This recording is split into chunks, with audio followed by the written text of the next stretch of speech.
আগে মালিক ওয়ান সবাই দেখেন, তারপরে মালিক টু। সিনেমা যদি ভালো হয় তাহলে সব চরিত্রেই দর্শক পছন্দ করে, এটা আমার ব্যক্তিগত অভিমত। ভাল লাগছে, মানে দ্বিতীয় সপ্তাহে এসেও মালিক এত ভালোবাসা পাচ্ছে, এটা আর আপনারা দেখলেন, দর্শকদেরকে তো আপনারা দেখলেন, এটা তো আমরা নিজেরা বলছি তাই নয়। আমার কাছে শুধু এটাই ভাল লাগছে যে আমাদের সিনেমা প্রেমী দর্শকরা এখনও হলে আসছে, ঈদের দ্বিতীয় সপ্তাহ, এটা এই আনন্দ আসলে ভাষায় ব্যক্ত করা যাবে না। এই আনন্দটার জন্যই তো এত ইনজুরি গায়ে, এত ধকল, এত নির্ঘুম রাত, এত টেনশন, এত আপনাদেরকে এত কষ্ট দেয়া, এই আনন্দটুকুর জন্যই তো। এইটার কৃতিত্ব অনেকটাই আমাদের পরিচালক সাহেব চন্দনের দিকে যায়, প্লাস আমাদের পুরো টিমের। তবে এই ডায়লগটা বোধহয় আমার বলে দেয়া, এই ডায়লগটা আমার ইম্প্রোভাইজ করা।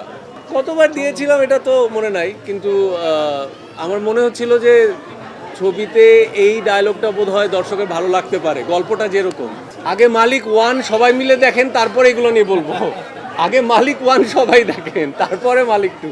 একমাত্র স্মার্ট সিটি বসুন্ধরা, আধুনিকতায় এক ধাপ এগিয়ে। ঈদের দ্বিতীয় সপ্তাহে আপনারা নিজেরাই দেখছেন। সো আমি মহান সৃষ্টিকর্তার কাছে, আল্লাহর কাছে শুকরিয়া আদায় করি যে ঈদের দ্বিতীয় সপ্তাহেও এই দর্শক দেখব, এটাই। তারপরে কালকে শুক্রবার শনিবার আছে, সৃষ্টিকর্তার কাছে কৃতজ্ঞতা ছাড়া আর কিছু বলার নাই আসলে।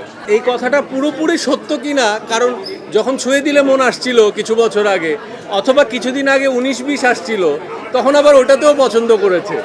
সো আমার মনে হয় সিনেমা যদি ভালো হয় তাহলে সব চরিত্রেই দর্শক পছন্দ করে, এটা আমার ব্যক্তিগত অভিমত। আপনি যদি বাজেট এবং শিল্পী, এই পরিসর সব কিছু মিলিয়ে দেখেন, ওটা অনেক বড় বাজেটের, অনেক বড় শিল্পীর এবং অনেক বড় পরিসরের।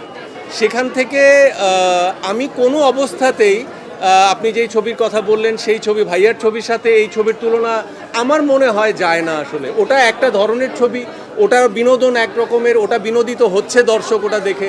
আমাদেরটা দেখে অন্য ধরনের এক ধরনের বিনোদন, ঈদের এক ধরনের আনন্দের ছবি। এটা দুই ধরনের ছবি।